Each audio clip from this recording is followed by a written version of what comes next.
Christmas is meant to mark birth, light, and renewal, but the Ashanti Babes tried to use it as a deadline for greed.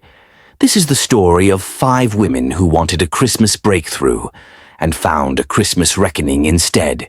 Hello, my dear friends, and welcome once again to Tales by Larinzy.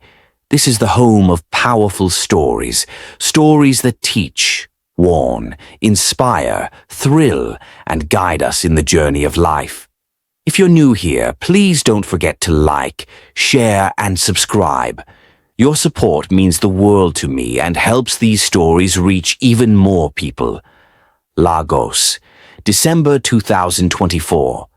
The Harmattan wind carried dust and desperation through the streets of Surulere.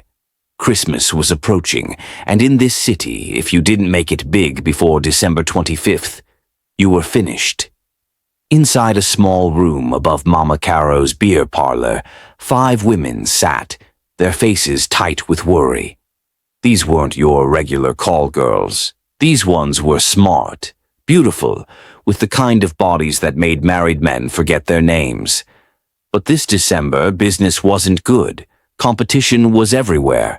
Young girls flooded the market, and the economy? It had collapsed completely. "Please, we need to talk seriously," Zainab said, her voice as hard as the red lipstick she wore.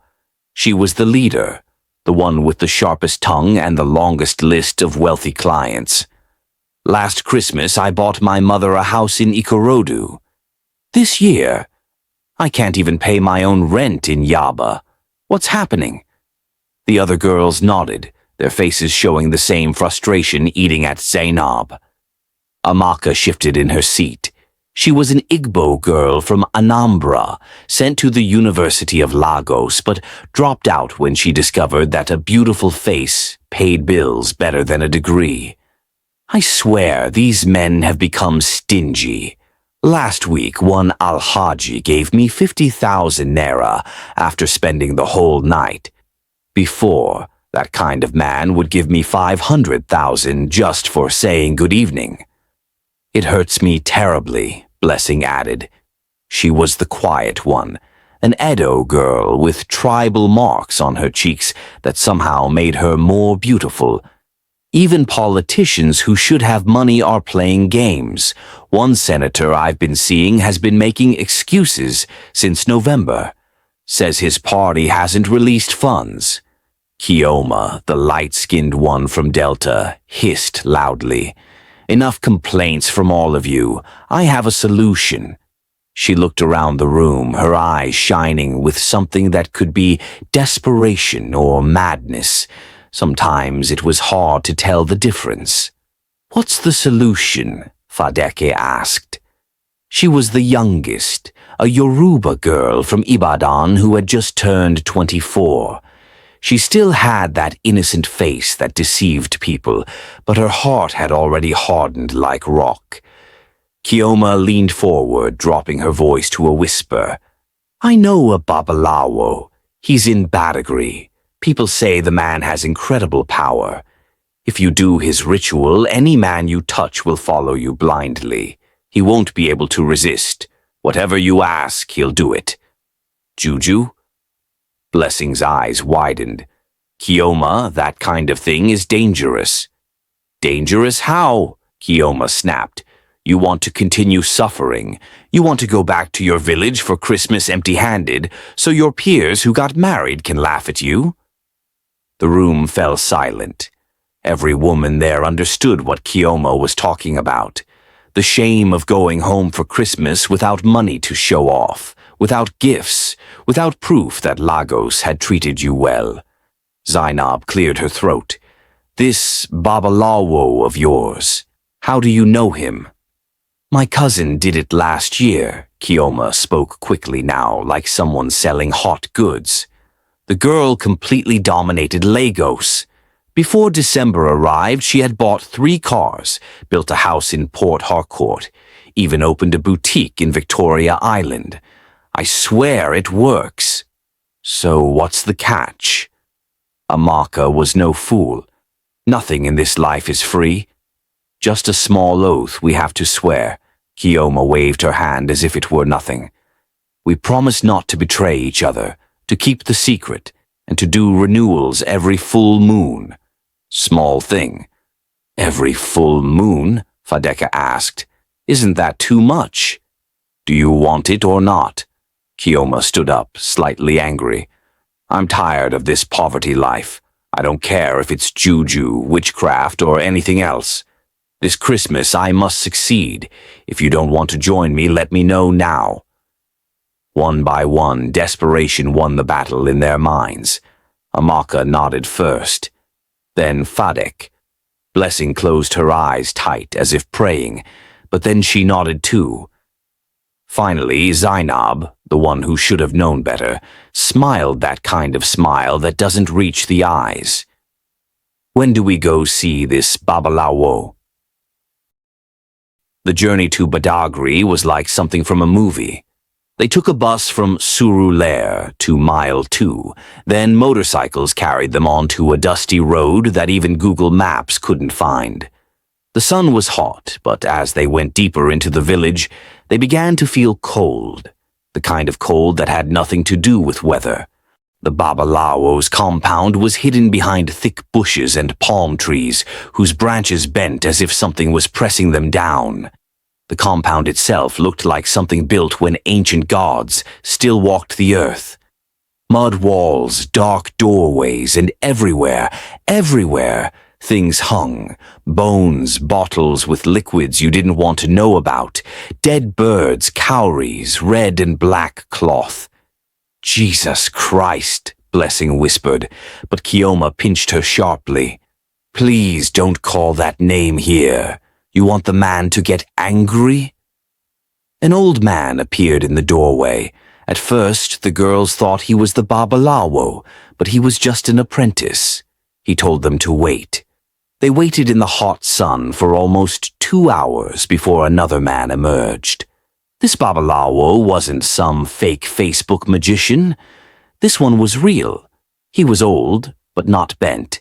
He was black, but the kind of black like midnight, as if light was afraid to touch him. He had one eye that was completely white, but somehow you felt that white eye saw more than the normal one. Kioma, daughter of Okoro. His voice sounded like gravel in a metal bucket. You've come back, and you brought friends. Yes, Baba, Kioma bowed, and the other girls followed. You know what you've come for. Yes, Baba. You know the price? Silence. The Babalawo smiled, and all of them wished he hadn't. Let's go inside. Inside the shrine was darker than night. Candles burned, but the light they gave seemed like darkness was just playing with them. In the center of the room, a circle had been drawn with white chalk, and something red they didn't want to believe was blood. Sit, the Babalawo commanded. They sat on the ground around the circle. The Babalawo began to move around them, chanting in a language that wasn't Yoruba, wasn't Igbo, wasn't anything a human tongue should speak. He threw powder at them, threw liquids, rang bells whose sound seemed to scramble your brain. This power you want, he began speaking as he worked, is not a small thing. It will make any man you choose follow you as if you were his destiny. It will open his wallet, his house, his heart. He will forget his sense, forget his family, forget everything except you. That's exactly what we want, Zainab spoke, her voice strong but her hands shaking slightly. But the Babalawo stopped. The spirits who will give you this power need something from you too. What do they need? Amaka asked, fear in her voice now. Loyalty, silence, and monthly renewal. He bent down, bringing out a calabash containing black liquid. This is the oath. You will drink from the same cup. What affects one affects all. If one person betrays the secret, all of you will suffer.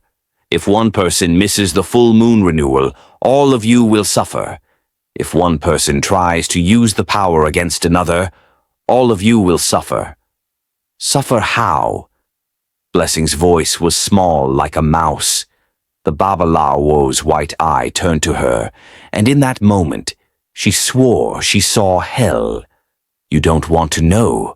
Just make sure you keep your side of the bargain. He began pouring things into the calabash, powders from different containers, liquids from different bottles, something that looked like hair, something that looked like... They didn't look anymore. Each of you will drop 3 drops of blood. He gave them a small razor blade. Then you will drink. This was the moment. The moment they should have taken their bags and left that place. The moment they should have remembered their mother's teachings. The moment they should have chosen wisdom over greed. But Lagos had taught them that wisdom didn't pay bills. Zainab went first. She cut her finger, squeezed blood into the calabash. "I'm in," Amaka followed. "I'm in." Chioma. "I'm in." Fadeke. "I'm in." Blessing closed her eyes tight, tears running down her face, but she still cut her finger. "God forgive me. I'm in." The Babalawo mixed the blood with the other things, chanted some more, then passed the calabash. "Drink. All of you. Finish it." The thing tasted like poison mixed with petrol, mixed with bitterness that had no name. But they drank. All of them. Until the calabash was empty. Thunder crashed in the sky even though the sun was shining. "It is done," the Babalawo said. "From now you are Ashanti Babes for real. But remember, betrayal has a price, and the spirits never forget." They paid the man 50,000 naira each, money that hurt to give, but it was an investment. They began the journey back to Lagos, none of them talking. Each one was in her own head, wondering if they had just made the best decision or the worst mistake of their lives. As they entered Lagos that night, something happened. One wealthy man, an Alhaji with a Mercedes-Benz, the kind who should have just passed by, stopped his car, rolled down his window, and looked at Zainab as if he'd seen an angel. "Excuse me, can I give you a ride?" Zainab looked at the man carefully. She hadn't done anything special. She hadn't even refreshed her makeup. But the man was looking at her as if she were oxygen and he was suffocating. She got in the car. By the time she got out at her house that night, the Alhaji had given her 500,000 naira, his phone number, and invited her on a trip to Dubai next week. The Juju had started to work. If you saw the Ashanti Babes during that first week, you would think they had won the lottery. Every single one of them began seeing crazy results. Amaka bumped into an oil company director at the Palms shopping mall. Before she could properly say, "Excuse me," the man was behaving as if someone had put a spell on him. That same day, he took her to Radisson Blu, booked the presidential suite, and before the weekend arrived, he had bought her a 2019 Honda Accord. Cash. No questions asked. "Girl, this thing works," she called Zainab, her voice high with excitement. "I didn't do anything. I was just walking and the man started following me, begging. Wow, if I had known it would be this good, I would have done it long ago." Chioma had her own story. She was in her boutique at Balogan Market when a young politician, the kind whose posters were everywhere during election time, came to buy clothes. The boy was handsome, he had money, and he was smart. At least he was smart before he saw Chioma. After that, he lost his mind completely. Within 3 days, the politician had opened a separate boutique for Chioma in Victoria Island. Rent for 1 year? He paid it. Stock. He gave her 5 million naira to restock. And every night he came to her house with bags full of money, begging her just to spend time with him. But Fadake's story shocked everyone the most. Remember, she was the youngest, the one without much experience. She took over Lagos completely. She hooked a Chinese contractor who was building the Lekki-Ipi Expressway. The man forgot he had a wife in China, forgot he came to Nigeria for work. He just followed Fadeke around like an idiot. 1 week. Just 1 week. The man had rented her a 3-bedroom apartment in Lekki Phase 1. He had bought her an iPhone 15 Pro Max. He had opened a domiciliary account in her name. And the money he was pouring into that account? Dollars, not naira. Wow, Farake told the girls when they met at their usual spot at Mama Caro's place. I've never made this kind of money before. Yesterday, the man just wired $10,000. I asked him, for what? He said, just take care of yourself. I'm shocked. They all laughed, hugged each other, thanked Kioma for bringing the solution. The oath they swore, the scary babalawo, the fear they felt that day in Badagry, all of it had disappeared. Now they only saw the sweet results. Blessing had been the quiet one, the one who regretted joining the Juju. But even for her, the results were mind-blowing. She had been seeing a banker, a senior manager at Access Bank. The man was old enough to be her father, but his money was young and fresh. He had a wife, 3 children, a house in Banana Island. A responsible man who knew his right from his left, until he saw Blessing. After that, the man began to misbehave. He began withdrawing money from the bank account he shared with his wife. He began missing important family events. His children would ask him, "Daddy, where are you every weekend?" He would just smile like an idiot, not answering. The man bought Blessing a plot of land in Alja, just like that. And he had promised that by January he would build a duplex for her on that land. But Zainab was the champion. The Al-Haji who picked her up that first night was just the beginning. Soon she had 3 different wealthy men chasing her, one politician from Abuja, one Al-Haji who owned gas stations across Lagos, and one young tech guy who had just sold his company for millions of dollars. These men began competing for her attention. They sent her money randomly. She would just be at home and alerts would come in.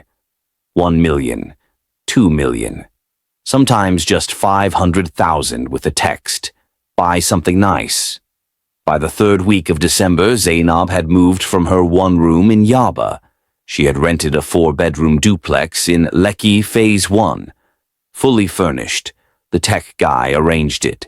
The girls began meeting at Zainab's new place instead of Mama Caro's beer parlor.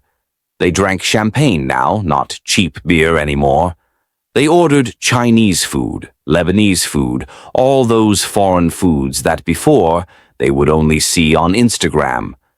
Girls, didn't I tell you this Christmas would be different? Kioma raised her glass of Moet. Look at us now. We've made it. To the Ashanti Babes, they all shouted, their glasses clinking. To the Ashanti Babes. But something began happening that they didn't notice at first. Or maybe they noticed but chose to ignore it. The men they had enchanted began changing in terrible ways. The Al-Haji following Zainab. His wife called her sister one night, crying, "I don't know what's wrong with my husband. He's become a different person. He doesn't come home anymore. It's like his spirit isn't there. His business is suffering because he can't concentrate. Yesterday, he missed an important meeting with the governor because he said he wanted to go see his queen." "Which queen? We've been married for 23 years, have 5 children. Now he's calling another woman his queen." The politicians sponsoring Kioma, his party members were complaining. "The boss has changed," they whispered. "Before he was sharp, organized, on top of things. Now he misses meetings, makes careless decisions, has spent almost all his campaign money on one girl. If he continues like this, forget the 2027 election. He'll lose." The Chinese contractor Fadeka hooked. His bosses in China began sending queries. The road project that should have finished by December was delayed. Materials they sent money for had gone missing. The man couldn't account for millions of naira. And every time they video called him for meetings, they could see his mind wasn't there. He just smiled randomly, looked at his phone, waiting for when the meeting would end so he could go meet his African queen. The banker giving blessing money. His wife found out. She found out because the man had become so careless. He left his phone at home one day, and a text message came in. "Baby, I need 500,000 for hair and nails. I want to look good for you this weekend." The wife checked the bank statement. In 3 weeks, her husband had withdrawn over 5 million naira. Their children's school fees for January, he hadn't paid it. Their own house rent that was due, he had forgotten. But he could buy land for his mistress. The wife packed herself and the children, left for her father's house. "Until you find your senses," she told him, "don't come near me or my children." The man came to meet Blessing that evening, his eyes red from crying, but the Juju working on him wouldn't let him regain his senses. Instead of going back to beg his wife, he came begging Blessing to let him move in with her. All this news should have made the Ashanti Babes feel some kind of way, should have made them pause, think about what they were doing. But the money was too sweet, the life was too sweet, and they convinced themselves it wasn't their fault. "Please," Amaka said when Blessing mentioned that her banker's wife had left him. "The men chose to follow us. We didn't force anyone. If their wives don't know how to keep their husbands, is that our fault?" "Exactly," Kioma supported. "Men always cheat anyway. At least now the money is coming to us instead of those other call girls who have no sense. And their families?" Blessing's voice was small. "Their children?" "Blessing, don't start again," Zainab interrupted, irritation in her voice. "If you had a problem with the Juju, you should have said so before we did it. Now that we've done it and it's working, you want to start playing Mother Teresa. Please move." Blessing kept quiet, but in her mind something began to worry her. She began dreaming things, children crying, women begging her, men walking like zombies. Every morning she would wake up with fear in her heart, but once she checked her phone and saw the money alerts, the fear would disappear a little. The 4th week of December arrived.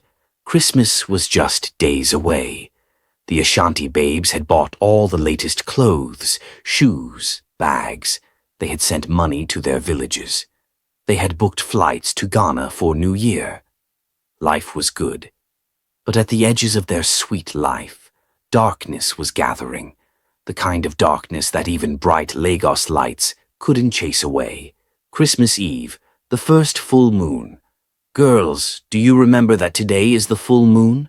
Kioma asked in their WhatsApp group. They had been planning to go clubbing that night. Quilocks or DNA, they hadn't decided. But the full moon meant they needed to go back to Badagry for the renewal the Babalawo had mentioned. "Wait, Kioma, today? Does it have to be today?" Fadek typed. "My Chinese boo has planned a special dinner for me at Echo Hotel." "Cancel it," Kioma replied. "The Babalawo was very clear. Every full moon we must come. You want to play with these spirits?" In the group, silence. Nobody typed anything for almost 10 minutes. Finally, Zainab responded, "Okay, let's meet at my place by 6 p.m. We'll use my guy's car to go to Badagry together." But as it turned out, only 4 of them showed up. Fadek didn't come. "Call her number," Zainab told Amaka. "It's switched off." "Switched off?" Blessing's eyes widened. "Today, of all days?" They tried again and again. Off. Completely off. "What do we do now?" Amaka began pacing. "The Babalawo said all of us must come. Maybe he'll understand." Kioma's voice wasn't sure. "I mean, it's Christmas Eve. Maybe Fadeke has an emergency?" But even as they spoke, they all knew something wasn't right. You don't just miss this kind of appointment, not when Juju is involved. "Let's still go," Zainab finally said. "Let's go explain to Baba. Beg him. 4 out of 5 isn't bad at all." The journey to Badagry that night was different from the first time. The road was very dark, and even though they were inside a GLK with AC, they felt cold. The kind of cold that had nothing to do with weather. When they reached the Babalawo's compound, even before they got out of the car, they knew there was trouble. The compound was dark, no candles were burning, no movement. "Baba," Kioma called, her voice shaking. "Baba, it's us. We've come for the renewal." Silence. Then from the darkness the Babalawo appeared, but he wasn't the same man they had seen before. This one looked angry. The white eye, it was glowing in the darkness like a flashlight. "4," his voice was like quiet thunder. "You are 5, but only 4 came." "Baba, please don't be angry," Zainab rushed to speak. "Our sister, she has an emergency. She—" "Lies," the Babalao shouted, and all of them jumped. "She doesn't have an emergency. She's at Eco Hotel with a man, eating turkey, drinking wine. She chose a man over the oath. She chose enjoyment over the spirits." How did he know? They couldn't ask. Juju men have their ways. "Baba, please," Blessing joined her hands, begging. "We'll bring her. Tomorrow even, we'll—" "Tomorrow," the Babalawo laughed, but there was no joy in the laugh. "You think spirits work like a bank where you can pay in installments? The full moon is today. The oath is today. But one person broke it." He turned back, began entering his shrine. "Wait," Chioma ran after him. "What will happen now? The Juju? Will it still work?" The Babalawo stopped at the doorway, didn't turn back. "Oh, it will work. But not the way you want it to work anymore. The spirits are angry. And when spirits are angry, they don't just collect from the one who offended them. They collect from everyone who joined the covenant." "Meaning?" Amaka whispered. "Meaning," the Babalawo finally turned, and the look on his face made all of them wish he hadn't. "You've entered big trouble. All of you. And the only way out.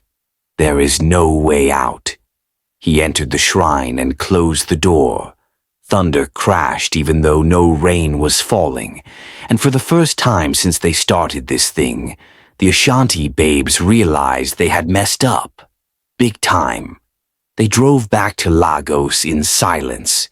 Each person was in her own head, praying, hoping the Babalawo was just trying to scare them.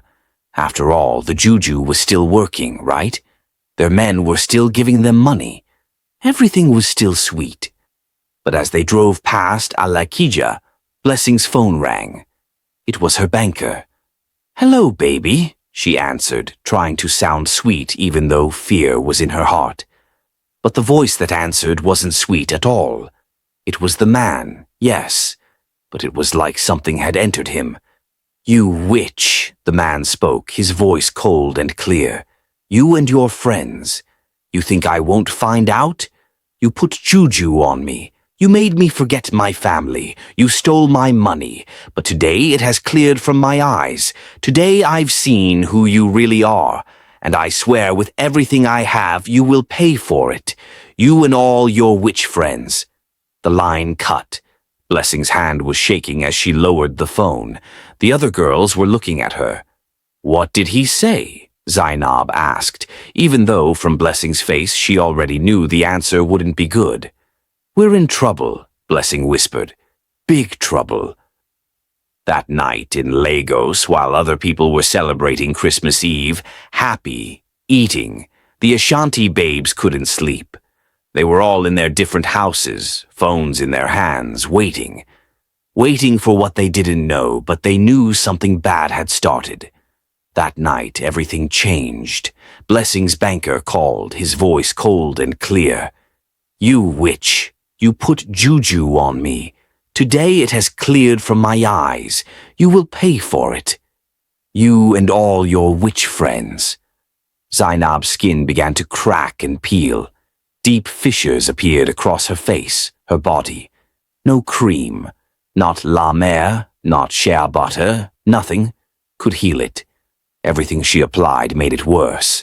Her skin fell off in chunks, leaving raw, painful tissue that would crack again.